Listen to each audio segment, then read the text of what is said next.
Historia sin sombras. La historia es más que memorizar fechas. La historia es una memoria de voces vivas, listas para hablar la verdad.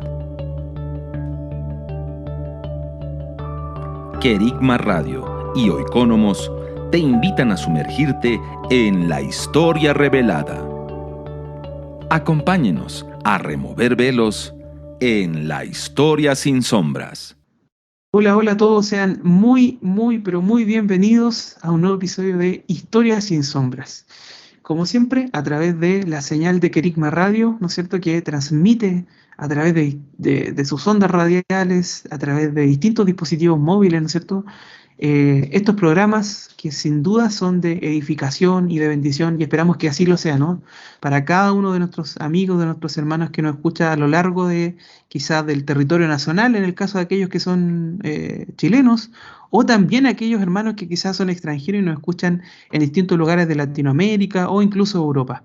A ellos vaya un gran saludo, un gran abrazo, y también no quisiera continuar sin saludar a quien me acompaña el día de hoy, que en este caso es Marcelo Alvarado. Amigo, ¿qué tal? ¿Cómo estás? Un gusto saludarte.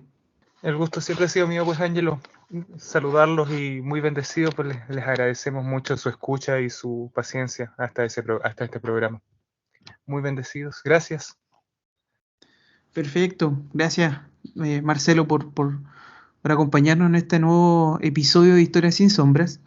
Y desde ya, sin mucho más preámbulo, queremos invitar a nuestra audiencia a no despegarse de la sintonía, ¿no es cierto?, de Querigma Radio y de este programa, ¿no es cierto?, que también es posteriormente subido en formato podcast a través de las plataformas de Oikonomos, Centro de Estudio y Liderazgo Público Cristiano. Queremos contarles que hoy día queremos conversar sobre una temática que yo diría que es un temazo dentro de nuestras comunidades de fe, dentro de la Iglesia de Cristo, y que genera a veces distintas posiciones, distintas perspectivas de cómo abordar este asunto, y sin duda distintas actitudes. Muchas veces a algunos este tema les gustará, les apasiona, y es una temática de estudio permanente para muchos, mientras que para otros hay una actitud más bien de desechar esto por completo, ¿no? Entonces vamos a ir conversando sobre esta temática que es bien, digamos, compleja porque, insisto, ¿no es cierto?, tiene distintas perspectivas de análisis de cómo abordarla. Y sin más, les contamos entonces que vamos a estar conversando junto a Marcelo sobre la apologética cristiana, una historia de la apologética cristiana y, por supuesto, diversas consideraciones que iremos abordando en este episodio. Marcelo, ¿qué tal si nos introduce de lleno a este tema con algunos comentarios iniciales, por favor? Bueno, vamos a partir definiendo. Se define como una rama de la teología donde su objetivo consiste en defender y justificar los principios fundamentales de la religión mediante argumentos dirigidos principalmente al entendimiento, al pragmatismo, a lo lógico, que incluye un sistema que se ha introducido dentro de todo lo que es el cristianismo y las teologías católicas y ortodoxas, en donde abiertamente consiste en el debate, en la discusión, en donde por medio de los argumentos lógicos vamos a empezar a desechar ciertas posturas o a tomar otras por medio siempre de la comprensión de la razón. Entonces aquí tenemos dos estructuras principales, una que es una estructura de defensa dentro de la misma iglesia, que sería interna, que sería, por ejemplo, ciertos grupos, podríamos incluso subdivisiones de la iglesia, en donde rechazan ciertas posturas de la espiritualidad que son propias del cristianismo. Por ejemplo, negar que nuestro buen Dios nació, negar que no es que, por ejemplo, de que la voz del Espíritu Santo es una dirección, es una guía. Negar, por ejemplo, la existencia de Dios o la existencia de un único Dios. Y ya tendríamos la estructura de eso dentro de las, por ejemplo, debates que podrían generar crisis dentro de una estructura. Y dentro de la otra sería de la apologética aplicada ya más con agresores externos, que tendría que ver más con el debate, por ejemplo, en cuanto a los milagros, al por qué creer, al por qué, el por qué si tenemos un Dios bueno, pasan cosas malas, o por qué le pasan cosas malas a la gente que practica esta religión. Y ahí encontramos estos dos puntos de inflexión, estos puntos de debate en donde podemos ir discutiendo desde una postura plenamente racional. En una postura ya más personal, encuentro que la aplicación de esto tiene que ser aplicado, tiene que ser muy pulcra, muy limpia, porque si bien es cierto, muchas cosas que vivimos dentro de la iglesia tenemos que entenderlas por medio de la fe. O muchas veces simplemente tenemos que vivirlas y no entenderlas. Por ejemplo, que su misericordia se renueva cada mañana. Entonces eso desde una postura racional es imposible de comprender. O también que una persona se haya decidido crucificar de forma completamente voluntaria para salvar a la humanidad, o sea, tolerar todo ese dolor, tolerar ese sufrimiento, el ser perseguido desde que nació simplemente por amor, son cosas que simplemente desde la razón no son comprensibles. Entonces podemos ir ahí viendo hasta qué punto la apologética es práctica, hasta qué punto la podemos aplicar o dentro de qué contexto. Porque si bien es cierto la apologética es de una plataforma plenamente racional, nos podría servir incluso para poder entender ciertos versículos de la Biblia, poder estudiar la Biblia como un logos, sin dejar nunca de escuchar la voz del Espíritu, que es puesto el que nos trae la revelación en cuanto al estudio. Pero ya entrando en temas más propios de la fe, podemos encontrar ciertas discrepancias, entonces hay que tener una guía del espíritu o estudiarlo de forma corporativa dentro de la iglesia, en donde no se pierdan siempre los prismas fundamentales de que nosotros, por ejemplo, creemos fe, que fe es una decisión, uno decide creer. Entonces ahí podríamos ir viendo la definición, las aplicaciones internas y externas y una leve reflexión en torno a. Eso sería por este minuto y podríamos ir. Ya también tiene un componente histórico que lo vamos a conversar con Ángel en un minutito. Y también existe un montón de gente que genera reflexiones en torno a esto, que una me hizo mucha gracia, que es una reflexión a favor de la apuesta de Pascal. Entonces dice que eso se puede examinar bajo 4 probabilidades. Por ejemplo, si Dios existe y crees en Él, tendrás la recompensa eterna. Si Dios existe y no crees en Él, sufrirás el castigo eterno. En tanto, si Dios no existe y crees en Él, a lo sumo vivirás una vida religiosamente correcta. Y si Dios no existe y ni crees en Él, no pasará nada. En resultado, cómo salir bien librado de estos 3 escenarios requiere creer en Dios. Y conviene más creerle a Él que no hacerlo. Entonces, una reflexión bastante liviana y a mí me hizo mucha gracia, la verdad. En donde podemos ver las distintas aplicaciones y conceptos dentro de de manera cómica, las mismas choques lógicos que podemos encontrar de manera externa y también externa dentro de esta reflexión. Estás en sintonía de Querigma Radio, extendiendo el mensaje del reino de Dios a todas las naciones de la tierra. ¿Vives en Santiago de Chile y no tienes dónde congregarte? Te invitamos a que nos contactes en nuestro sitio web www.ciudadeluz.cl. Te esperamos. Querigma Radio, enseñando principios que ayuden a la iglesia a vivir en el Espíritu. De manera práctica, real y completa. Querigma Radio. Te invitamos a suscribirte a nuestro canal de YouTube. Búscanos como CCA Ciudad de Luz. Ahora seguimos con tu programa, Historia sin Sombras.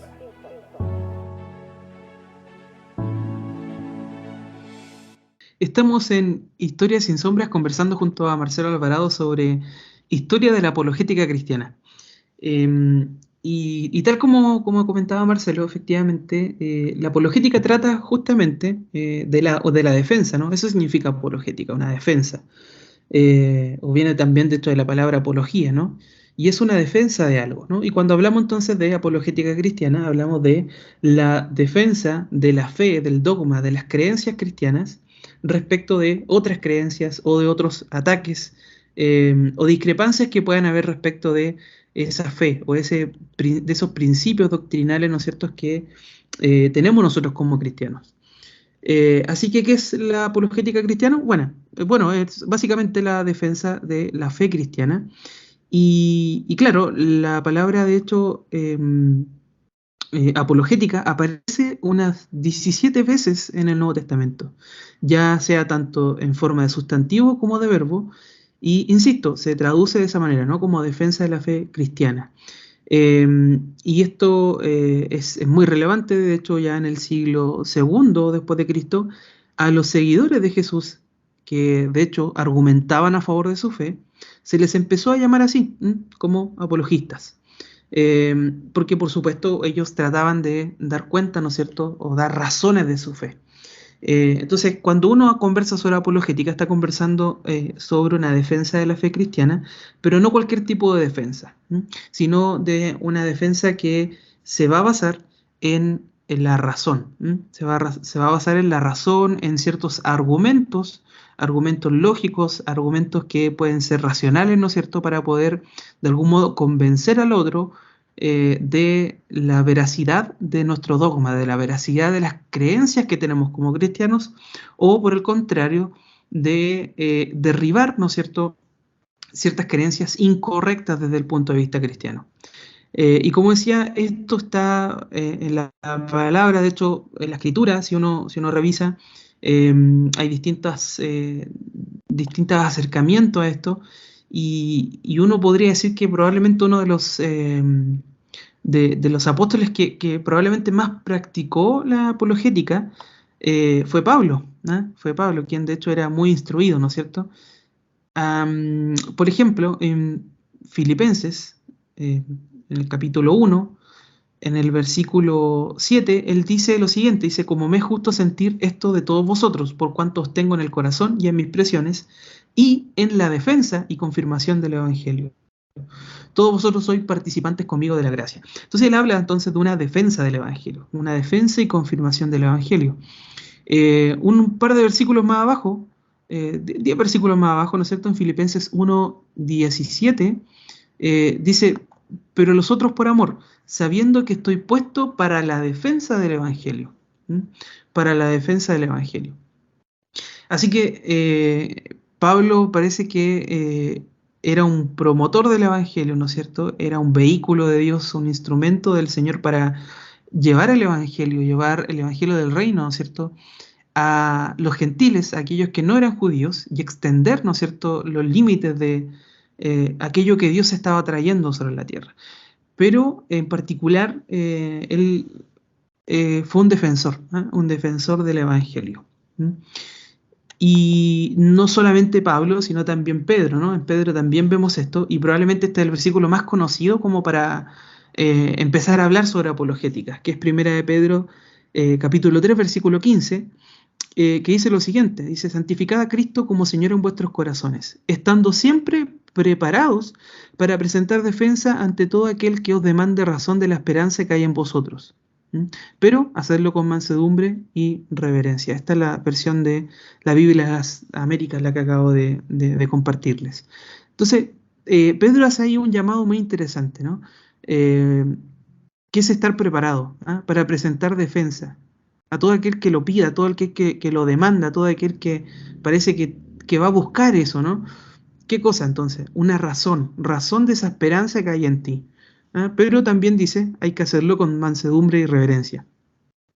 Entonces vemos que Pablo es alguien que va, lo que nos muestra la Escritura es alguien que vive derechamente como un defensor del Evangelio, alguien que extiende el Evangelio pero también lo defiende. Y por otro lado vemos a Pedro que también algo muy interesante que dice relación con que no basta solo con que esto fuese algo que viviese nada más alguna persona en particular. O sea, alguien podría decir, bueno, quizás a Pablo le tocó ser un defensor del Evangelio, pero quizás a los demás no, ¿no es cierto? Quizás el llamado particular de Pablo haría que él fuese un defensor del Evangelio, pero quizás los demás no. Y lo que uno ve en 1 Pedro 3:15 es más bien lo contrario, ¿no? Que es una invitación, o más bien un mandato, ¿no?, de estar preparados a presentar defensa de la razón de la esperanza que hay en nosotros. Y esto es fundamental porque uno diría, bueno, Pablo, ¿cómo no lo iba a hacer, ¿no es cierto?, si Pablo era un erudito, ¿no es cierto?, en la Escritura. Él mismo contaba, ¿no es cierto?, cuenta en la Escritura cómo era fariseo de fariseos, ¿no es cierto?, y era alguien profundamente entrenado, ¿no es cierto?, en en una dimensión intelectual, que uno podría decir, bueno, Pablo es un tipo sin duda muy inteligente, ¿no es cierto? Pero no obstante, esta invitación a hacer una defensa del Evangelio también la hace Pedro. Pedro también dice, ustedes tienen que prepararse para presentar, ¿no es cierto?, razón de su esperanza. Y esto nos sumerge en discusiones muy interesantes, porque hay quienes, y lo vamos a ir profundizando posteriormente, pero ¿cuál es entonces el rol o la labor de la razón en medio de nuestras congregaciones? ¿Cuál es el rol de la razón, del intelecto, en medio de nuestra fe cristiana?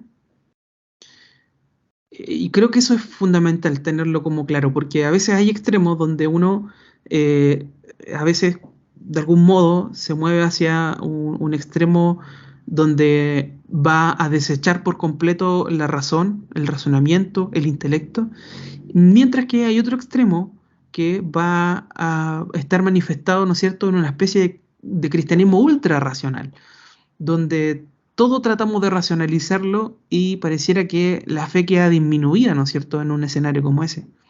No hay espacio para los milagros, no hay espacio para creer en la guía del Espíritu, no hay espacio para creer en lo poderoso que Dios puede hacer para transformar, por ejemplo, una persona, una ciudad, una nación. Por ese exceso muchas veces de racionalismo. Entonces, ¿cuál es el lugar que le compete a la razón, al intelecto, en medio de nuestras comunidades?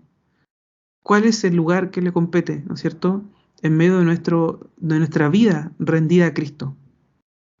De eso vamos a estar conversando y sin duda mucho más. Uno encuentra, insisto, este tipo de discusiones cuando conversa sobre apologética, y nosotros no queremos quitarle, digamos, ese espacio de discusión, de conversación, a veces difícil, pero que es necesario conversar. Insisto, Pablo de hecho fue el gran apóstol a los gentiles, ¿no es cierto?, y practicó durante su ministerio la apologética, fue un defensor del Evangelio. Y contarles que en general cuando se habla de este tema se distingue entre una apologética interna y una apologética externa. Hay una apologética interna que está dirigida, ¿no es cierto?, a los creyentes, a los cristianos, es decir, a, digamos, la comunidad, ¿no es cierto?, o parte de esa comunidad cristiana, ¿cierto?, dentro del cuerpo de la iglesia, pero que muchas veces tienen ciertas creencias erróneas, ¿no? Y vamos a verlo, ¿no es cierto?, posteriormente, cómo en la historia del cristianismo siempre se han ido tratando de infiltrar una serie de creencias erróneas, de las cuales siempre Pablo trató de ir limpiando, purificando a la iglesia, ¿no es cierto?, y a fin de presentar, ¿no es cierto?, una iglesia pura, santa, libre, ¿no es cierto?, de creencias que no eran realmente cristianas, pero que por algún motivo empezaban a infiltrarse dentro de las comunidades de fe. Entonces, la apologética interna es, insisto, una dirigida a defender el Evangelio, pero dentro de las comunidades de fe, frente a lo que se denomina comúnmente como una herejía, ¿no? Es decir, como algún tipo de dogma distorsionado, ¿no? Algún tipo de creencia, entre comillas, de fe cristiana, pero que está totalmente torcido y que no corresponde realmente con el Evangelio. Y por otro lado, hay una apologética externa, y a esa apologética externa se le va a denominar así porque va a ser esta defensa del cristianismo, va a ser esta defensa del Evangelio, pero respecto de aquellas personas que no son los no creyentes, es decir, aquellas personas que no creen en Cristo, que no creen en el Evangelio, y a ellos, ¿no es cierto?, hay que presentar razón, como dice Pedro, de esa esperanza que hay en nuestros corazones. ¿Cómo? Bueno, con mansedumbre y reverencia, decía Pedro, porque uno de los problemas fundamentales muchas veces de la apologética es que cuando uno se centra en aquellos, en muchos de las personas que practican esta dimensión, digamos, del Evangelio, uno ve a veces una actitud muy beligerante, ¿no?, que es como poco cristiana, ¿eh? A veces hay actitudes que son poco cristianas porque tratan de muchas veces las discusiones sociales, no solamente dentro de estas discusiones sobre doctrina, teología, entre otros, La gente, para vencer a su oponente, con aquel con el que está disputando razones, trata muchas veces de avergonzar al otro, ¿ah? Trata muchas veces de dejar mal al otro, trata muchas veces de alguna forma como derrotarlo, ¿no? De verlo en el piso intelectualmente hablando, ¿no? Eh, y a veces quienes practican la apologética efectivamente caen muchas veces en este tipo de actitudes, ¿no? De presentar razones, evidencia muchas veces, presuposiciones, ideas, argumentos a favor del cristianismo, a favor de la existencia de Dios, etcétera, y muchas veces eso para ridiculizar a su oponente, ¿ah? Y por el contrario también ocurre, ¿no? Hay muchos ateos que a veces intentan ridiculizar a los cristianos con el uso de ciertos argumentos, ¿no? Y es como más o menos común esta práctica, ¿no? De tratar de ridiculizar al cristiano, tratando de hacerlo ver como alguien que no tiene mucho intelecto, ¿no? Y ahí se da esta de alguna forma manifestación de lo que hay en el corazón. Porque, y creo que es fundamental entenderlo así, porque no basta con que tú tengas las ideas correctas, a Dios le importa lo que hay en tu corazón, ¿ah? Y creo que ese es un fundamento muy puntual que tenemos que poner en este minuto. Por eso Pedro parte con ese versículo, ¿no es cierto?, de 1 Pedro 3:15, diciendo: santificad a Cristo como Señor en vuestros corazones.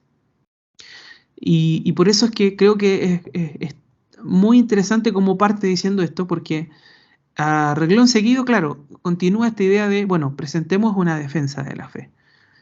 Presentemos una defensa de las razones de nuestra esperanza, pero primero entendiendo que Cristo tiene que estar en nuestro corazón, ¿eh? Reinando en nuestro corazón, y luego presentamos entonces razón de esa esperanza, y lo hacemos con mansedumbre y reverencia, no con orgullo, no enalteciéndonos por, entre comillas, el intelecto que alguien pueda tener para poder, entre comillas, destrozar el argumento de un oponente y tratar de ridiculizarlo. Esa no es la actitud cristiana, y no es lo correcto, y no creo que sea una apologética que de hecho glorifica a Cristo. Muy por el contrario, yo creo que ese tipo de situaciones ni siquiera pueden llamarse apologética, porque en ningún caso hay una defensa del Evangelio, ¿eh? Algo central en el Evangelio es, por un lado, nuestra centralidad en Cristo, ¿eh? En la humildad del Cordero, pero por otro lado también en la forma en cómo ésta se va a manifestar en nuestra vida cotidiana, nuestro estilo de vida como cristianos, y en particular cuando compartimos nuestra fe, ya sea evangelizando directamente o quizás presentando una defensa, argumentos, evidencia, testimonios, etcétera, de nuestra fe, ¿eh? No se hace, insisto, con orgullo, se debe hacer con mansedumbre y reverencia, tal como lo dice Pedro. Marcelo, ¿qué tal si vamos con alguno de tus comentarios, por favor? Uno de los puntos que considero yo sumamente importante esto, el uso de la razón dentro del Evangelio, puesto de que tenemos disciplinas incluso científicas en donde avalan y efectivamente muestran escritos antiguos, se han encontrado en restos arqueológicos en donde se encuentran citas directamente bíblicas dentro de ese contexto. Pero hay una cosa que es sumamente importante, que el conocer y el entender, el poder estudiar, el poseer un conocimiento proviene directamente del Padre. Entonces, el tratar de salir de esa estructura es un error. Entonces, está bien la cultura, el conocimiento y el entendimiento, pero hay que tener muy claro que es una manifestación del amor y la misericordia del Padre hacia nosotros. O sea, el hecho que uno de nosotros pueda alcanzar un alto grado académico, o que ni siquiera tiene que ver con educación formal, sino que pueda poseer la sabiduría, pueda poseer conocimiento y el entender. O sea, es encontrarte con esta persona que uno generalmente lo encuentra así como el típico ejemplo de la iglesia cuando nos enseñaban de niño, del abuelito que estaba perdido en el campo y que era el más sabio de todos y lo único que hacía era leer la Biblia.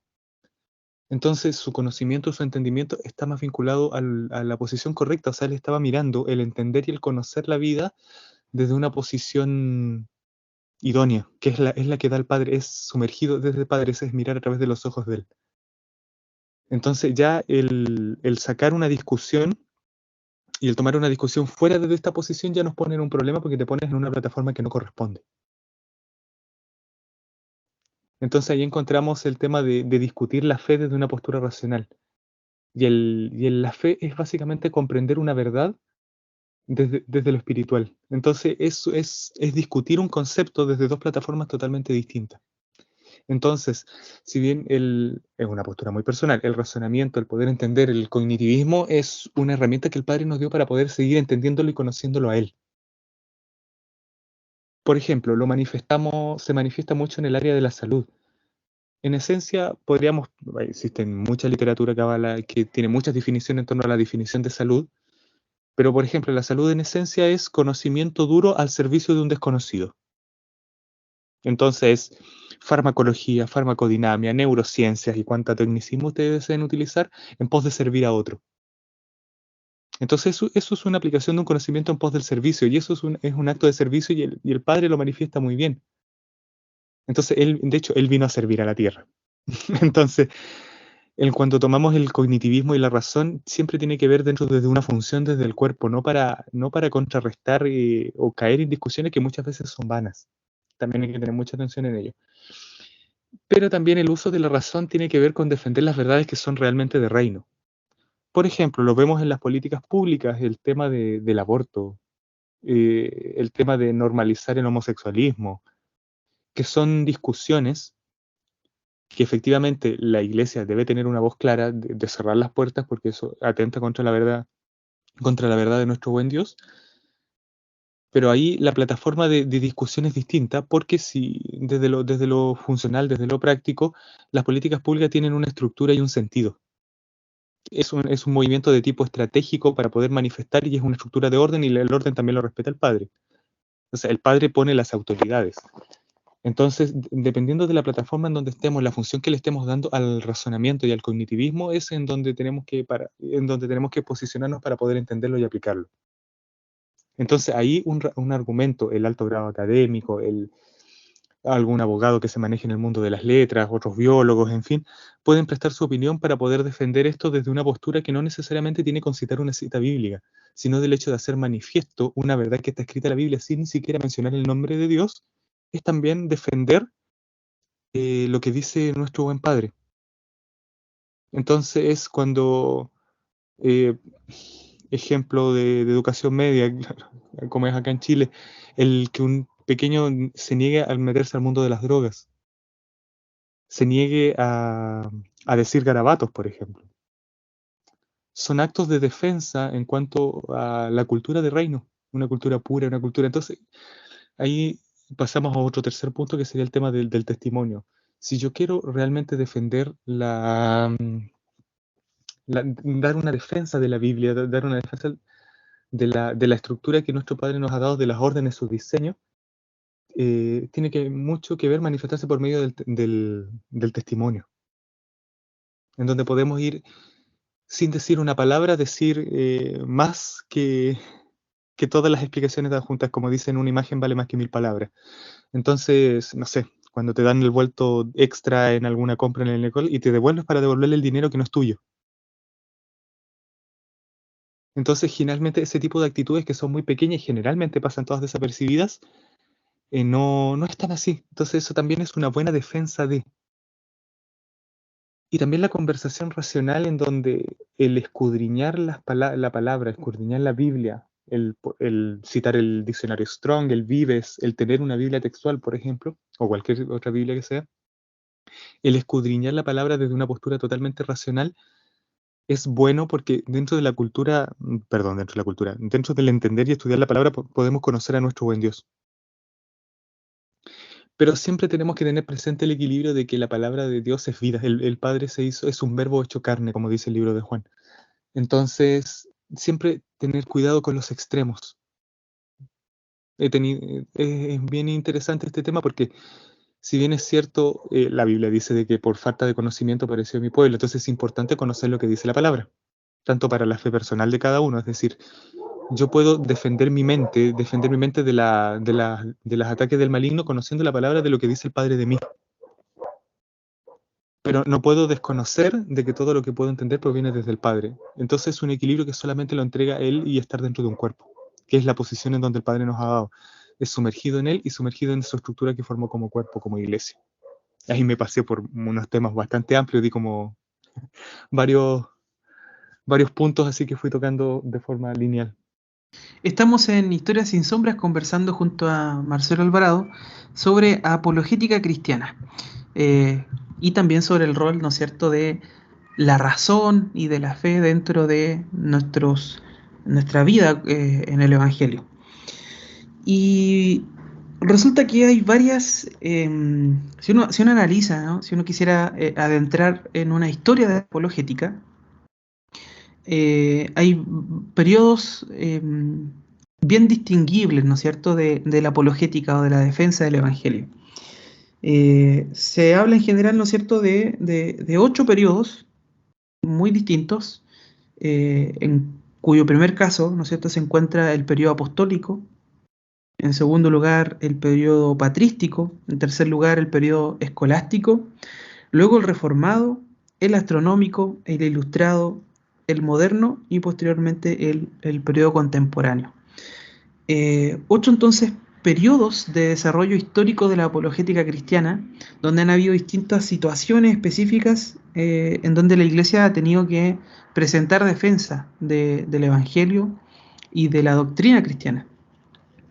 De hecho, si uno se fija en el periodo, digamos, apostólico, que en este caso es el siglo I, ¿no es cierto?, después de Cristo, uno encuentra, por ejemplo, a Mateo también de alguna forma haciendo cierta apologética, porque lo que uno encuentra en el Evangelio es que uno de los propósitos de ese texto es mostrar la genealogía de Jesús y el cumplimiento de las profecías del Antiguo Testamento. Y por lo tanto se va a concentrar en fortalecer la fe de los cristianos que son de origen judío y que de algún modo deben sortear, ¿no es cierto?, tratar de defenderse frente a los ataques de sus compatriotas judíos que no crean en Jesús. Entonces, ¿qué hace Mateo? Bueno, va a mostrar, ¿no es cierto?, la genealogía de Jesús, va a mostrar el cumplimiento de las profecías para decir que el Cristo, el Hijo de los vivientes, es Jesús. No es otro, no es alguno que vendrá después, no, es Jesús. Él es. Algo muy parecido pasa con Lucas también, ¿no es cierto?, quien de hecho es descrito también como un historiador casi, ¿no es cierto?, porque aunque en el caso de él vamos a encontrar una escritura que desde el punto de vista de la apologética va a escribir particularmente hacia los paganos, dado que habían ciertas tendencias, particularmente tendencias, uno podría decir, gnósticas, que negaban la realidad corporal de Jesús, la realidad corporal de Jesús. Los gnósticos, y esto es bien profundo en realidad las creencias gnósticas, pero las creencias gnósticas eran ciertas creencias sobre espiritualistas que le negaban en el caso cuando se mezclaban con el cristianismo, entre gnosticismo y cristianismo, le negaban la realidad física a Cristo. ¿Por qué? Bueno, porque los gnósticos creían que la realidad se dividía, ¿no es cierto?, dualmente en dos partes, en una realidad espiritual y una realidad terrenal o material. Y la realidad espiritual era, ¿no es cierto?, una realidad absolutamente buena, mientras que la realidad material era totalmente degradante y mala. Era algo corrompido. Todo lo material, todo lo corporal, por ejemplo, el cuerpo era más bien algo corrompido, representaba eso, la maldad. Y por lo tanto, no creían, cuando se mezclaba, ¿no es cierto?, el gnosticismo con el cristianismo, este tipo de creencia, al infiltrarse, planteaban entonces que Cristo no vino no se hizo hombre, no se encarnó, y por lo tanto cuestionan la humanidad de Cristo. Van a cuestionar eso y por lo tanto Juan responde a eso. Y por eso él dice cosas como el verbo que estaba con Dios y era Dios, se hizo carne y habitó entre nosotros. No era Jesús simplemente, o el Cristo, un espíritu flotante, ultra espiritualizado. No, Él se hizo hombre. Él se hizo carne, se tabernaculizó. Hizo tabernáculo aquí en la tierra. Y habitó entre los hombres. Entonces por eso uno encuentra muchas referencias de Juan relativas a este tipo de cosas, ¿no? A mostrar a Jesús como ser humano también. Sí, es el Hijo de Dios, pero Él se hizo hombre. Por lo tanto, Él va a mostrar, ¿no es cierto?, de algún modo, el error de las doctrinas, de las creencias gnósticas, particularmente cuando el gnosticismo empezó a mezclarse con el cristianismo o a tener contacto con este, ¿no? Y insisto, algo muy parecido pasa también con Pablo, quien de hecho también va a debatir con estas tendencias, y particularmente porque muchas veces se empezó a negar, ¿no es cierto?, la resurrección de Cristo. Entonces, Pablo va a combatir eso. Va a combatir eso.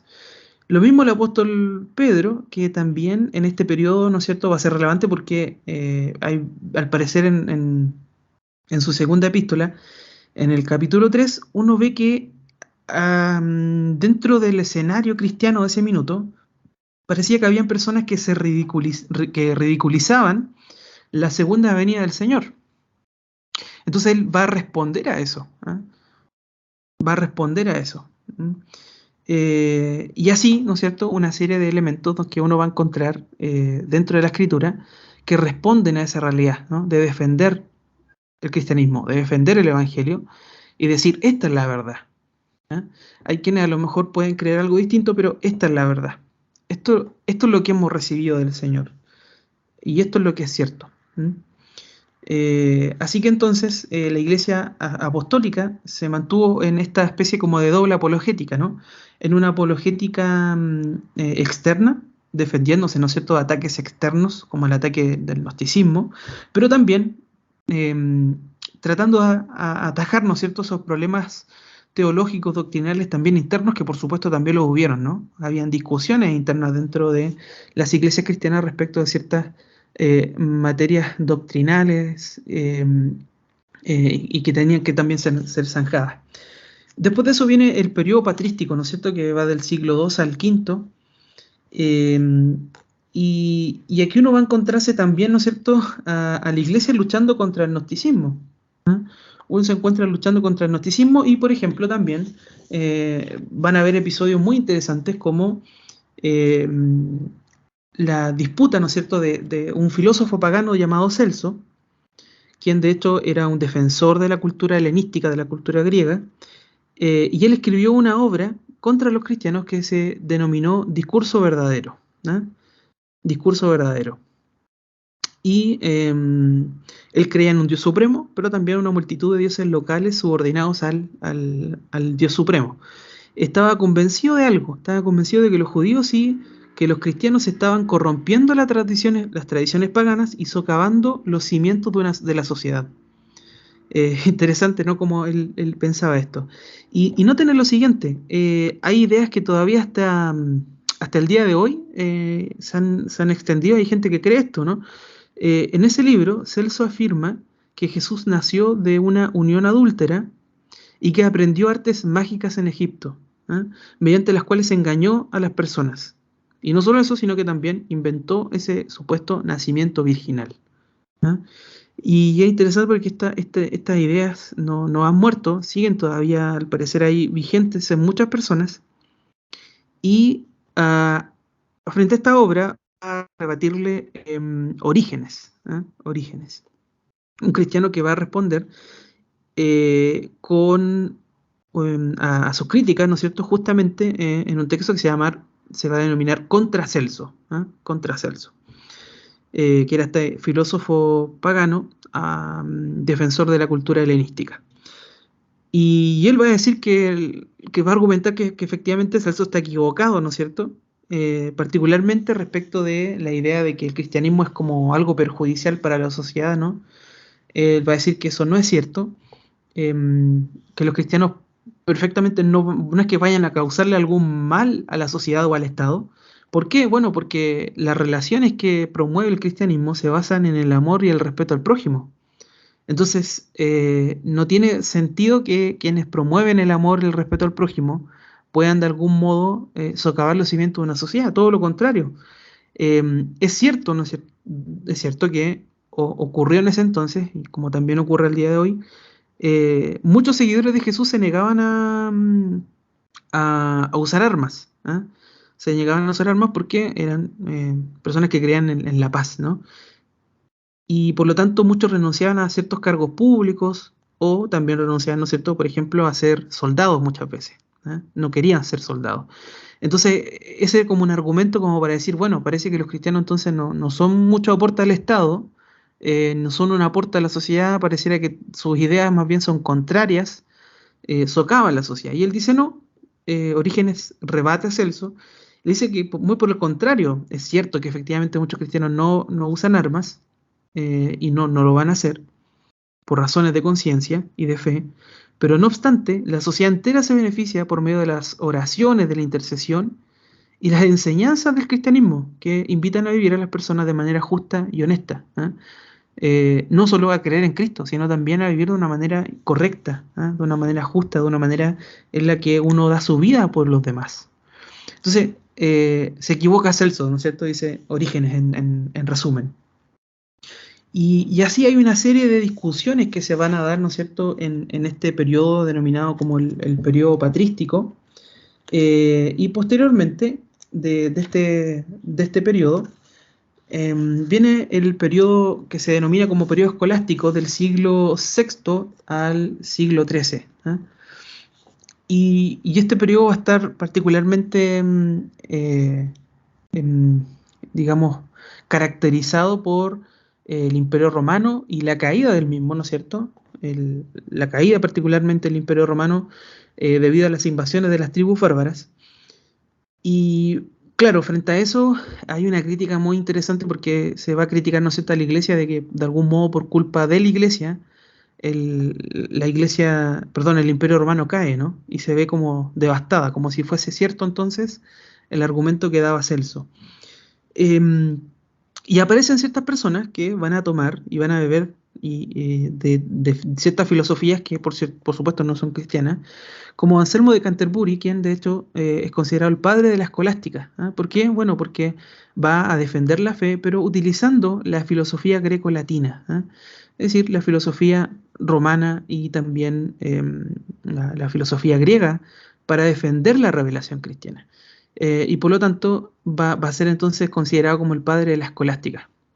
Y quien va finalmente también a ir cristalizando esto va a ser posteriormente Tomás de Aquino, quien de hecho nuevamente va a ser también un gran defensor, ¿no es cierto?, de la fe cristiana, pero que del mismo modo va a tomar muchas de las ideas, particularmente de Aristóteles, de la tradición griega.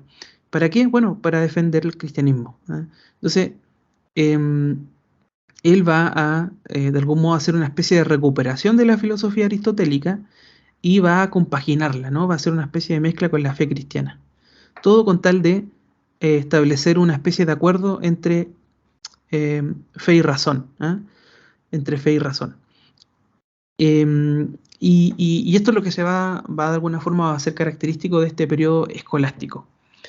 No es por supuesto algo de lo que uno pudiera rescatar mucho. Bueno, hay mucho que rescatar de algún modo porque no deberíamos pensar que no hay nada en eso, pero posterior a este momento viene el periodo, ¿no es cierto?, reformado, particularmente en el siglo XVI, que como todos saben estuvo caracterizado, ¿no es cierto?, por las luchas entre los católicos, ¿no es cierto?, y los protestantes, donde sin duda la figura central ahí va a ser Lutero, y por lo tanto va a haber una lucha en el plano del pensamiento, pero también en el plano de la violencia de las armas. Se van a enfrentar, ¿no es cierto?, los protestantes y los católicos en cruentas guerras de religión. Y entonces la reforma, ese periodo va a dar lugar a dos teologías diferentes, ¿no es cierto?, a dos modos y dos estilos de vivir también muy distintos, ¿no es cierto?, a un modo de vivir protestante, por decirlo de alguna forma, y otro modo de vivir católico. Luego viene el periodo astronómico, ¿no es cierto?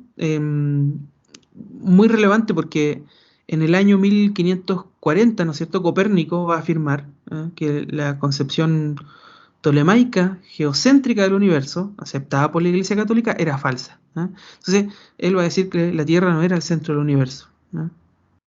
No es que el Sol giraba alrededor de ella, sino más bien al revés. Y por supuesto, la Iglesia Católica va a reaccionar, ¿no es cierto?, y va a prohibir el libro de Copérnico. Y posteriormente también va a aparecer, más de unas 7 décadas después, va a aparecer Galileo Galilei, ¿no es cierto?, quien con sus descubrimientos con el telescopio también va, ¿no es cierto?, a plantear esta temática, y nuevamente la Inquisición le va a condenar, ¿no es cierto?, y Galileo Galilei va a tener que retractarse.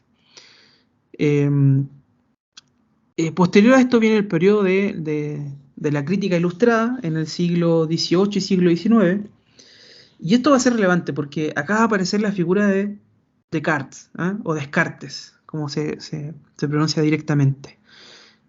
Y él nunca llegó a negar explícitamente la existencia de Dios, pero redujo el conocimiento a la razón, negando todo aquello que no se podría razonar. Por lo tanto, va a potenciar el racionalismo desde un punto de vista dogmático, es decir, la razón entonces va a volverse mucho más radical para poder obtener conocimiento, ¿no? Y todavía va a ser mucho más radical con figuras como Spinoza o Voltaire, ¿no? Entonces, esta va a ser esa época donde la razón va a entronarse en el corazón de las personas, y por supuesto van a aparecer otras personas que van a defender la fe cristiana. De hecho, en la Revolución Francesa, por ejemplo, el racionalismo llega a ser a tal punto que es absolutamente radical, ¿no? Este periodo está marcado, ¿no es cierto?, por la Ilustración, por un valor, digamos, absoluto de la ciencia, como si esta fuese suficiente para poder explicarlo todo, ¿no? Absolutamente todo. Entonces este va a ser el momento en que van a aparecer apologistas muy interesantes como William Paley, quien de hecho es el denominado como padre de la teología natural. Y Paley es muy interesante en esta historia, ¿no es cierto?, de la apologética, porque a diferencia de lo que se va a ir instalando, ¿no es cierto?, él va a decir que en realidad el cristianismo es cierto, y de hecho va a otorgar un argumento que es muy interesante y que hasta el día de hoy es considerado como un argumento muy fuerte. Es el argumento del relojero. Entonces él, para explicar esto, dice que nos imaginemos un escenario en donde caminamos, ¿no es cierto?, por un lugar específico, y de la nada el caminante, se encuentra con un reloj. Y si se encuentra con ese reloj, evidentemente esa persona, o cualquiera de nosotros que digamos, al que le ocurra algo como eso, no va a dudar ni por un minuto de que en realidad está frente a un artefacto que fue diseñado o creado por alguien. Distinto, por ejemplo, quizás a otro tipo de cosas, ¿no? Yo no podría decir que un ser humano, por ejemplo, construyó o diseñó una piedra, pero si yo me encuentro un reloj, no podría negar que sin duda hay un creador detrás de eso. Entonces ese es básicamente el argumento del relojero de Paley, que va a decir que entonces hay una serie de elementos en la naturaleza, en la vida terrestre, que dan cuenta de un nivel de complejidad tal que dan cuenta de algún modo, que te llevan a pensar racionalmente que hay un creador detrás de esto. Esto no apareció de la nada, como, ¿no es cierto?, el reloj, sino que algo pasó para que existiese eso. Hubo alguien que creó e inventó eso. Por supuesto que uno de los golpes definitivos en este periodo va a ser el que va a brindar finalmente el naturalista inglés Charles Darwin, sobre el que ya hemos conversado en otro episodio, y que por supuesto va a publicar su polémica obra denominada El origen de las especies, y que va de algún modo a insinuar que la historia de la creación era una especie de leyenda y que en realidad el hombre no había sido creado por Dios, sino que más bien provenía del simio. Y todas las especies, de algún modo, provenían entonces de alguna especie de célula primigenia. Todos tenían un antepasado común. No es Adán y Eva, no, había una célula primigenia. Y luego, por medio de la evolución, surgió entonces el ser humano. Y insisto, ahí obviamente van a aparecer muchos apologistas cristianos que van a hablar, por ejemplo, de la singularidad del alma humana. El alma, ¿no es cierto?, como un componente fundamental del ser humano, procede de Dios. Va a ser uno de los razonamientos que van a ser presentados en esta época. Lo mismo que la conciencia. La conciencia no puede ser un fruto de la evolución, es un don de Dios. Pero también aparecen otros personajes como Freud, quienes proclaman, por ejemplo, que el alma no existe, y que la conciencia en realidad no era algo tampoco sobrenatural, sino más bien un proceso natural basado en un inmenso almacén de datos creado por nuestro cerebro, que alberga percepciones, y por lo tanto a eso le va a denominar inconsciente. Entonces él va a hablar siempre del inconsciente y no va a creer entonces en el alma, aun cuando muchas veces en realidad él se estaba refiriendo sin querer admitirlo, ¿no es cierto?, al alma. Luego viene otro periodo, ¿no es cierto?, un periodo que se denomina también como apologético, que abarca el siglo XX, y parecía que a comienzos de ese siglo la batalla estaba como perdida, ¿no? De hecho ahí aparecen, ¿no es cierto?, famosos astrónomos como Carl Sagan, quien de hecho dice cosas como lo siguiente, dice: desde que el nacimiento del universo puede explicarse por medio de las leyes de la física, un supuesto Dios creador ha quedado sin trabajo. Pero también, por supuesto, hay otros científicos que no son ateos. Einstein, por ejemplo, no era ateo. No podríamos decir tampoco que era cristiano, en realidad más bien era un deísta. Y aparecen también otros científicos que también sin duda son fundamentales para mostrar que también hay gente, digamos, que tiene un intelecto muy elevado en distintas áreas del saber, pero que no obstante sí son cristianos o creen en la existencia de Dios, aún sin ser directamente seguidores de Jesús, por ejemplo. Viene después también otra serie de periodos, ¿no es cierto?, como el periodo científico que abarca el siglo XX y también el siglo XXI, y donde se van a producir descubrimientos científicos muy importantes y decisivos como, bueno, la teoría de la relatividad de Albert Einstein y también la teoría del Big Bang. Así que esto va a ser relevante porque van a mostrar algo, ¿no? Van a mostrar que el universo tuvo un principio, y que el cosmos no es eterno, y de algún modo la materia fue creada de la nada. Y eso va a ser fundamental entonces para los cristianos que van a exponer una serie de argumentos al respecto. Así entonces, en el siglo XXI, el mundo científico va a estar literalmente atónico frente a la complejidad de la materia, la magnitud del universo y la cantidad de información, por ejemplo, que contiene el ADN de los seres vivos. Y cómo muchas de estas cosas van a abrir camino, ¿no es cierto?, a la posibilidad de nuevamente plantear desde la apologética la posibilidad de un Dios creador. Y en particular en el mundo protestante, si uno se pregunta, bueno, ¿quiénes durante las últimas décadas o años han sido apologistas muy, muy importantes? Bueno, hay varios, ¿no es cierto? Está, por ejemplo, Wolfhard Pannenberg, está Gary Habermas, Alvin Plantinga, William Lane Craig, Alistair McGrath, entre otros.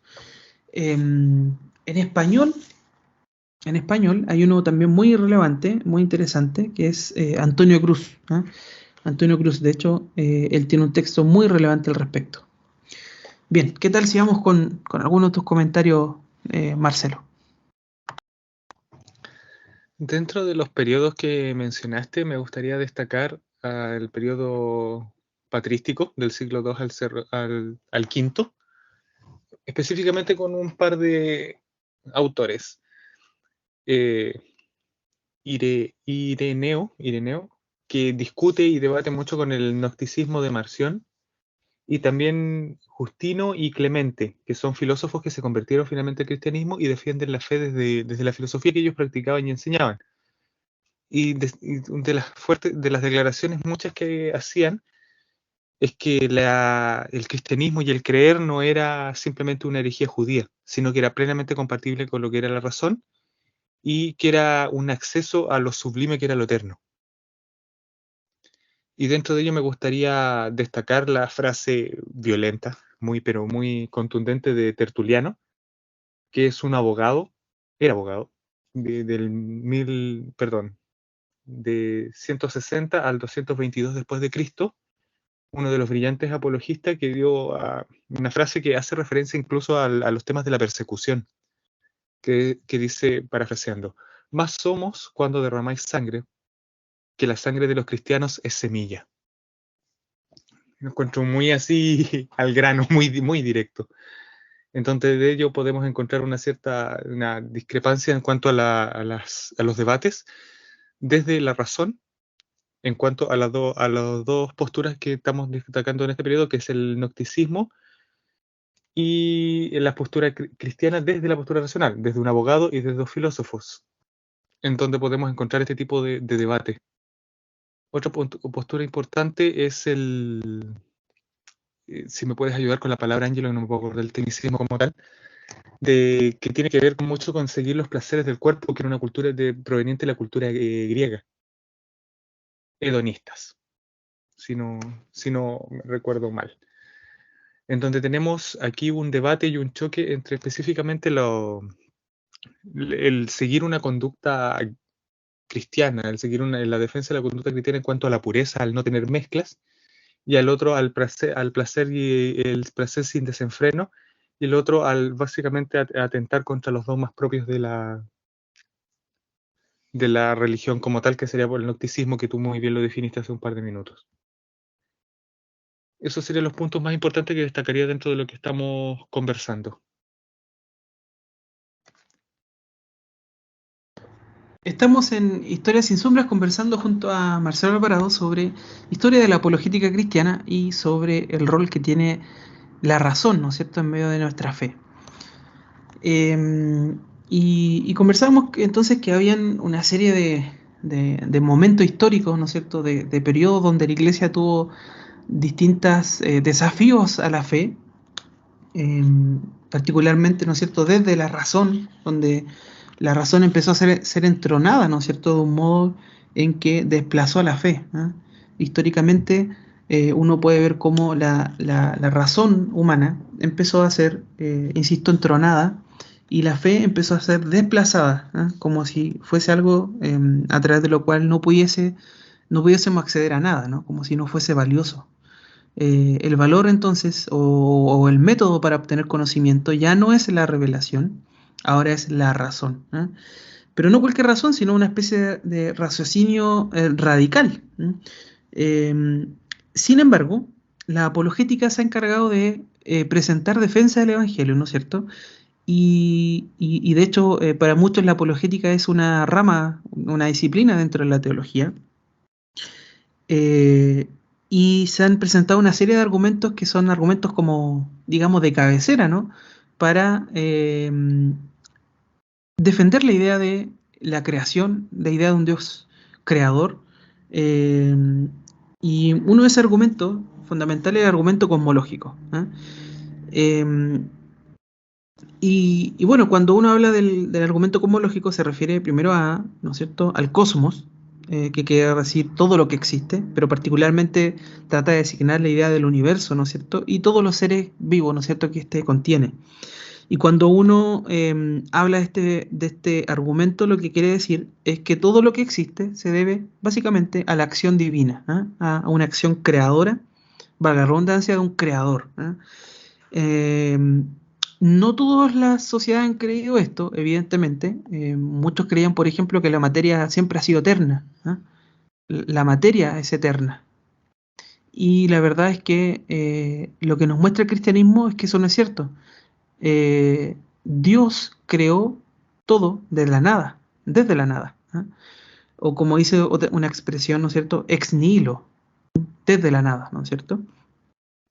Y este argumento señala que las cosas no existen sin una causa previa. Siempre tiene que haber una causa para que las cosas existan. Tiene que existir algún punto original. Y entonces, ¿qué ocurre con Dios? Bueno, ¿quién creó a Dios? ¿Ah? Si Dios creó el universo, ¿quién entonces creó a Dios? Bueno, y la lógica nos dice que cuando uno habla de Dios, habla de alguien justamente que es autosuficiente, que existe por sí mismo. ¿Ah? De hecho, eso significa Dios. Y creemos entonces en un Dios soberano, y eso es lo que nos muestra la Escritura. Nos muestra un Dios que existe, independiente de nosotros. Nos creó porque quiere tener una relación con nosotros, se comunica con nosotros porque nos ama, pero Él podría eventualmente vivir incluso sin el ser humano. Él creó todo desde la nada. Y Él podría seguir existiendo aun cuando el universo mismo no existiese. Él fue entonces quien originó todo. Y ese es el argumento cosmológico, que todo tiene un origen, excepto en el primer, digamos, impulso de esta creación, que tiene que haber sido alguien que no haya tenido necesidad de tener un origen, como le podríamos denominar, porque tendría que ser un ser eterno. ¿Cuál es la definición de eso? Dios, ¿no es cierto? Obviamente Dios. Y también hay otro argumento como de cabecera en esto, ¿no? Que es dentro de la apologética cristiana, que es el argumento del diseño. Y que dice relación con, justamente, está muy relacionado, ¿no es cierto?, con esta idea que comentábamos sobre William Paley, ¿no? Que nos hablaba, ¿no es cierto?, del argumento del relojero. Este es el argumento que también se denomina como argumento teleológico, ¿ya? ¿Por qué? Porque básicamente la palabra telos, que es una palabra griega, significa propósito o finalidad. Y por lo tanto, la teleología es una disciplina que estudia el propósito, la finalidad o el diseño de las cosas. En todo caso, esto es una disciplina anterior al cristianismo, porque de hecho ya Platón y Aristóteles, ¿no es cierto?, los filósofos griegos, ya argumentaban a favor de la existencia de Dios, no del Dios cristiano, ¿no es cierto?, pero sí de Dios, partiendo de la observación de las cosas. Y lo relevante de este argumento racional, ¿no es cierto?, de este argumento racional, es que va a señalar que efectivamente Dios existe, y su argumento fundamental, ¿no es cierto?, uno de sus relatos fundamentales va a ser el que les comentaba, ¿no es cierto?, el que ya dio el teólogo William Paley en el siglo XIX, ¿no es cierto?, en su teología natural, haciendo esta analogía del relojero. ¿Por qué? Bueno, porque cuando uno ve a los seres vivos, uno encuentra un diseño inteligente, uno no encuentra algo, digamos, azaroso, como señala la evolución. La evolución cree en el azar, mientras que los cristianos creemos en un diseño. Creemos que Dios planeó las cosas de tal forma para que pudiesen existir de una determinada manera. Dios puso un diseño. Cuando uno ve el universo, bueno, uno ve que efectivamente el mismo universo y el planeta Tierra está diseñado para la vida. Está diseñado de tal forma que es apto para que nosotros podamos vivir. Entonces, eso no es azaroso, ¿no es cierto? No es fruto del azar, no es fruto de la suerte, es fruto de un Dios amoroso, de un Dios Padre, creador, que forjó el universo y que particularmente forjó la vida del ser humano, forjó esa creación tan particular, tan importante como es el ser humano. Entonces, cuando uno ve la naturaleza, cuando uno ve la creación, uno ve orden, uno ve comprensibilidad, uno ve posibilidad de estudiar esa naturaleza porque no es algo desordenado, azaroso, sino que es algo que tiene un orden, tiene un diseño, tiene leyes específicas, ¿no es cierto? Hay leyes de la naturaleza, del universo, que uno puede estudiar, hay un patrón, una regularidad, que dan cuenta de que alguien formó esto de manera inteligente y lo planeó de esa manera, ¿no? Entonces, esto no lo puede explicar, ¿no es cierto? El azar. No tiene forma de poder explicar esto. Solo podemos entender que esto fue creado de manera sobrenatural por un Dios todopoderoso, ¿no es cierto? Que creó todo con un plan, con un diseño. Por lo tanto, no hay manera, ¿no es cierto?, de que nosotros veamos un argumento distinto en esto. De hecho, aquí también se habla de una evidencia sobre el ajuste fino, ¿eh? ¿Y a qué se refiere esta evidencia? La evidencia del diseño respecto de este ajuste fino se refiere a que para que la vida en la Tierra sea posible, hay una serie de parámetros físicos, ¿eh?, que tienen que encajar perfectamente en unos márgenes muy estrechos para que efectivamente la vida pueda existir. Si uno alterara solamente uno de estos parámetros, y muy mínimamente, el universo colapsaría.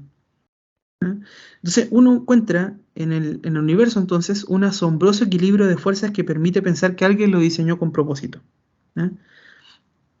Lo mismo, por ejemplo, y particularmente sobre el planeta Tierra y su localización en el espacio.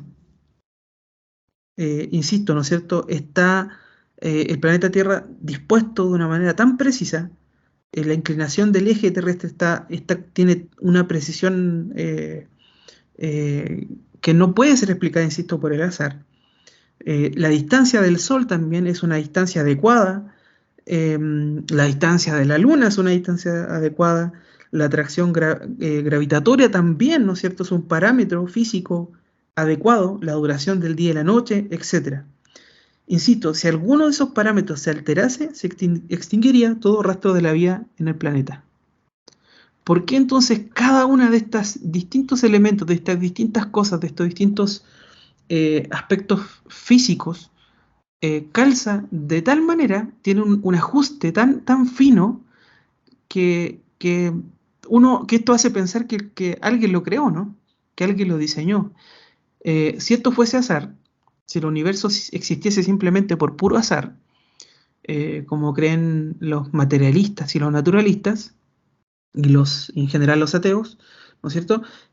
Entonces, cualquiera de estas cosas podría haber fallado. Cualquiera de estos parámetros físicos podría haber fallado y podríamos perfectamente no existir. Sin embargo, todo esto concuerda con un Dios inteligente que creó y diseñó todo esto. Lo mismo pasa, por ejemplo, con el ADN, que es información. Es información. Dentro de este ADN, ¿no es cierto?, hay una serie de información que ya está contenida interiormente dentro de cada ser vivo, ¿no es cierto?, para que después posteriormente pueda desarrollarse en toda su potencialidad, ¿no es cierto?, como ser vivo. Y esa información, ese lenguaje está ahí en el ADN, en un código genético.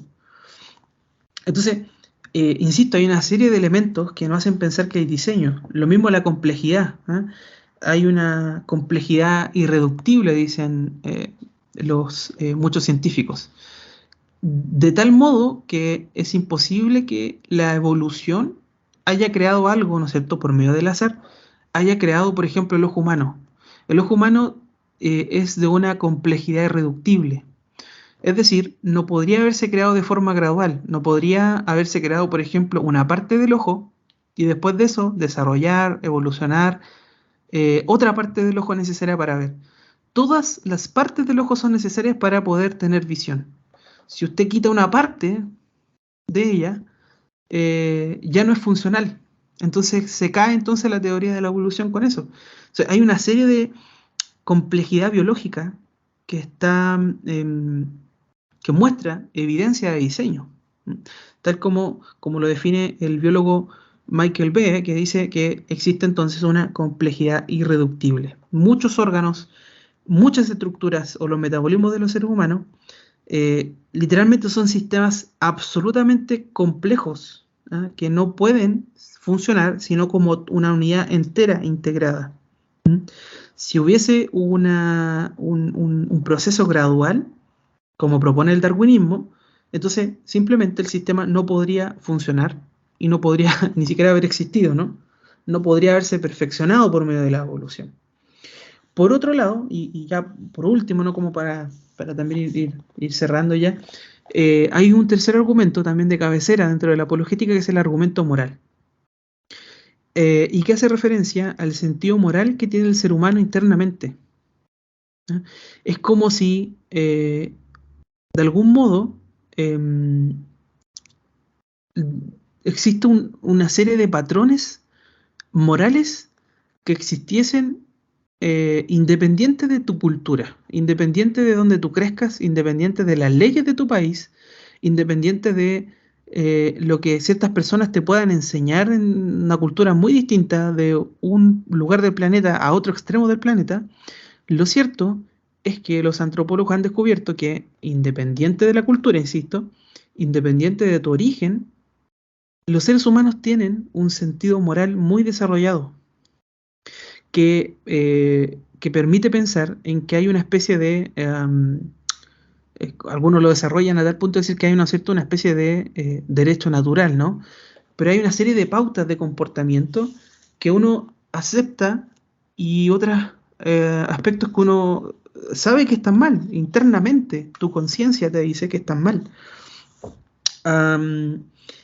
Y esto es algo que explica la Biblia, ¿no? La Biblia dice claramente que Dios puso una ley en nuestros corazones, dándole testimonio a nuestra conciencia, ¿no? Respecto de lo bueno y de lo malo. Entonces eso está explicado por la Escritura y en ese sentido este argumento da cuenta de que tiene que haber habido un creador con un alto sentido moral, con cierto patrón moral absoluto, específico, que haya dispuesto o traspasado este patrón moral a los corazones, a las conciencias de estos seres creados. Porque hay dos opciones. O efectivamente hay un sentido moral absoluto, o en realidad otra opción es que exista un relativismo moral, ¿no? Como planteaban los sofistas. Es decir, no hay nada ni bueno ni malo, ni justo ni injusto, sino que más bien todo más bien depende de lo que considere una determinada cultura, colectividad humana. Si a una colectividad humana le parece bien tal cosa, bueno, entonces eso está bien. Pero lo cierto es que hay una especie de moral universal en el ser humano. No es simplemente convención social. No es simplemente que yo me ponga de acuerdo con las personas para tener una moral dentro de mi cultura. No. En las distintas culturas, independientes de quienes sean, hay ciertos patrones, hay ciertas enseñanzas morales que están, insisto, de manera transversal. Y esto también no puede ser explicado por el darwinismo, por ejemplo.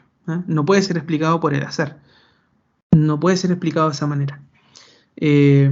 Los darwinistas actuales, como Dawkins, señalan, por ejemplo, que a la bondad humana se debería a una especie del gen egoísta, ¿no? Se debería que de algún modo hay una explicación racional para poder pensar, para poder actuar moralmente. Pero que en todo caso no tiene mucho sentido eso, porque efectivamente hay una serie de aspectos de la vida de una persona que no van simplemente que no van a decantar simplemente por lo que es racional, sino que muy por el contrario, muchas veces decantan por lo moral.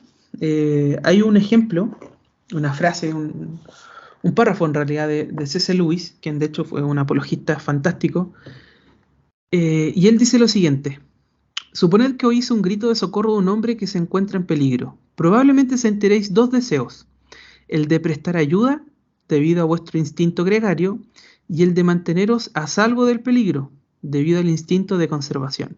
Pero sentiréis en vuestro interior, además de estos dos impulsos, una tercera cosa que os dice que deberíais seguir el impulso de prestar ayuda y reprimir el impulso de huir. Bien, esta cosa que juzga entre dos instintos, que decide cuál de ellos debe ser alentado, no puede ser ninguno de esos instintos. ¿Qué es eso? Bueno, hay una ley moral universal en el corazón. ¿Por qué? Bueno, porque tal como vemos en C.S. Lewis, efectivamente el ser humano sí tiene instintos. Al igual que los animales, ¿no es cierto?, que se mueven por instinto, claro, los seres humanos también actúan instintivamente, pero no hay solo instintos, hay algo más. ¿Ah? Y C.S. Lewis dice, bueno, frente a esta situación de alguien en peligro, alguien puede tener estos dos instintos. Correr, ¿no es cierto?, preservarse, ¿no es cierto?, pero también prestar ayuda. Bueno, pero también hay una tercera cosa. Además del instinto, hay un sentido moral que Dios puso en el corazón. Y bueno, cuando uno habla de moralidad, sin duda la moralidad en este plano conduce sin duda a Dios. Hay una serie de otras discusiones más también muy profundas sobre la apologética, como por ejemplo el problema de la teodicea, ¿no es cierto?, o el problema del mal, teodicea o problema del mal, perdón, y que básicamente plantean, bueno, ¿cómo es que Dios existe? Porque si Dios existe, se supone que Dios es un Dios todopoderoso y bueno, pero existe el mal en el mundo. ¿Por qué existe la maldad en el mundo? Porque si existe y Dios no la detiene, entonces o no es bueno o no es todopoderoso. Básicamente entonces no es Dios. ¿Eh? Y hay una serie también de respuestas al respecto.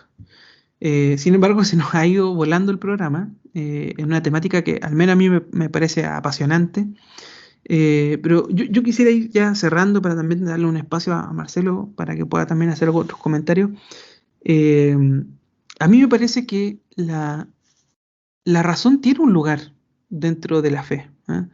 Yo creo que sin duda la fe es una instancia superior a la razón que nos permite acceder a Dios, que nos permite acceder a la salvación, ¿no es cierto? Porque la salvación es por fe, no es por tu razón, y eso tiene que entenderlo en nuestro corazón, tiene que asentarse ahí en lo profundo del corazón y de nuestro espíritu. Y sin duda hay dimensiones profundas de intimidad con el Señor en las que tu razón no va a poder acceder, en las que tu razón y tu entendimiento a veces que van a quedar fuera, ¿eh? Y a lo mejor no vas a entender muchas cosas. Hay muchas cosas del Señor que no necesariamente van a ser comprensibles de inmediato, eso es cierto. Pero también es cierto que Dios nos dio intelecto. Y por lo tanto la razón tiene también un lugar dentro de nuestras comunidades de fe. La razón, el intelecto, tiene un lugar muy especial. Muy especial, tanto es así que Dios mismo nos llama a presentar defensa de la razón de nuestra esperanza. El núcleo de lo que somos, sin duda, es accesible por medio de la fe. No queda duda de eso. Pero sí podemos, de algún modo, presentar razones y usar nuestro raciocinio, nuestro intelecto para, de algún modo también, presentar o acercar esa esperanza que quizás otro no tiene, pero podemos acercarla por medio de la razón, quizás. Y en algún minuto esas semillas van a tener respuesta. Van a tener respuesta. De hecho, me impresiona cómo la palabra, ¿no es cierto?, en Santiago habla, ¿no es cierto?, de la sabiduría que es de lo alto, que es primeramente pura, pacífica, amable, benigna, llena de misericordia. Y esa sabiduría de lo alto puede manifestarse cuando uno hace uso del intelecto. De hecho, también es interesante el episodio de Esteban, ¿no es cierto?, quien después va a ocupar su lugar Pablo, ¿no es cierto?, el apóstol Pablo, este gran apologista cristiano. Y Esteban también era un gran apologista. De hecho, en Hechos 6 se relata el arresto de Esteban y su defensa, y dice lo siguiente en Hechos 6, versículo 8 en adelante, dice: y Esteban, lleno de la gracia y de poder, hacía grandes prodigios y señales entre el pueblo. Pero se levantaron algunos de la sinagoga llamada de los libertos, incluyendo tanto cireneos como alejandrinos, y algunos de Cilicia y de Asia, y discutían con Esteban, pero no podían resistir a la sabiduría y el espíritu con que él hablaba. No podían resistir eso. Entonces, había una manifestación de esa sabiduría con la que hablaba Esteban, que era una manifestación del espíritu. No era otra cosa sino eso. Entonces, ¿qué creo yo? Bueno, creo que de algún modo la fe tiene un lugar central, sin duda, en nuestra vida cristiana, pero la razón también tiene un lugar fundamental y que puede estar anclado a la sabiduría de lo alto y no a la sabiduría terrenal. Y cuando está anclada a la sabiduría de lo alto, podemos manifestar, ¿no es cierto?, esa sabiduría de Dios que resiste, ¿no es cierto?, y que es capaz de contender con la sabiduría de este siglo, con las estratagemas, con los sofismas que se levantan muchas veces como artimañas para evitar que el evangelio sea extendido, para evitar que la verdad sea asentada en los corazones. Y por lo tanto, insisto, creo que la razón tiene un lugar, ¿eh? La razón tiene un lugar en nuestra vida cristiana. No es un espacio, no puede ocupar un espacio vacío, debe tener un espacio central, ¿eh?, en nuestra vida, insisto, como cristianos. De hecho, si uno revisa, ¿no es cierto?, los 7 espíritus de Dios, uno encuentra algo muy interesante, algo que a mí también me llama mucho la atención. Cuando Dios se manifiesta, ¿no es cierto?, a través de estos 7 espíritus, uno ve varios de estos espíritus tienen características muy especiales, ¿no es cierto? Los 7 espíritus de Dios son el espíritu, ¿no es cierto?, de Jehová, de conocimiento, de inteligencia, de consejo, de poder, sabiduría, y también el espíritu de temor al Señor. Y si se fijan, hay varios que están relacionados con el intelecto, como por ejemplo el espíritu de conocimiento, el de inteligencia, el de poder, el de consejo y el de sabiduría. Entonces, insisto, ahí el intelecto tiene un lugar fundamental en medio de la fe, ¿eh? Y es posible entonces pensar en una apologética cristiana conectada con la sabiduría de lo alto. Marcelo, por favor, ¿qué tal si vamos a tus comentarios? Ya para mi comentario final, me gustaría, concuerdo mucho con lo que cuenta Ángelo, con lo que nos comenta, pero me gustaría destacar un punto, es que el uso de nuestro raciocinio, nuestra habilidad cognitiva y los recursos racionales que podemos utilizar no se mantenga siempre en la posición correcta, que no nos inhiba de bloquear, de percibir siempre lo eterno primero, que es fundamental, que es lo primero, porque lo eterno en esencia es el Padre mismo. Entonces se los planteo con un ejemplo práctico. O sea, imagínense, el dueño de todo el universo, el dueño de los tiempos, el dueño de todos los recursos que usted pueda imaginar, entender o ver, guarda silencio para escuchar a su hijo amado. Y ese hijo eres tú, es Ángelo, soy yo. Entonces, imagínense, o sea, se detiene todo el cielo para escuchar a un hijo amado, para escuchar a su hijo. Entonces, que nuestros recursos racionales no nos separen de lo eterno, que es lo primordial. Me gustaría cerrar con eso, con una reflexión totalmente personal. Y despedirme, agradecerles la oportunidad, agradecernos escucharnos. Y muy bendecido, pues paz. Perfecto, muchas gracias, querido amigo Marcelo, muchas gracias por acompañarme en esta oportunidad, en este episodio. Esperamos que sean muchos más.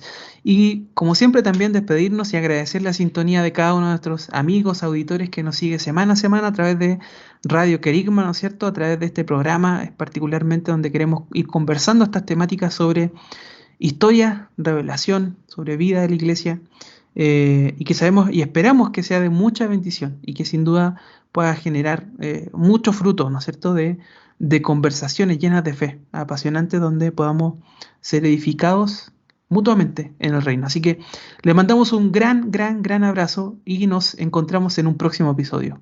Muchas bendiciones. Chao. Hemos concluido un nuevo recorrido por la historia, sin olvidar que la verdad nos hace libres. Nos vemos en un próximo capítulo. Fue un programa de Oikónomos, Centro de Liderazgo Público Cristiano, patrocinado por CCA Ciudad de Luz.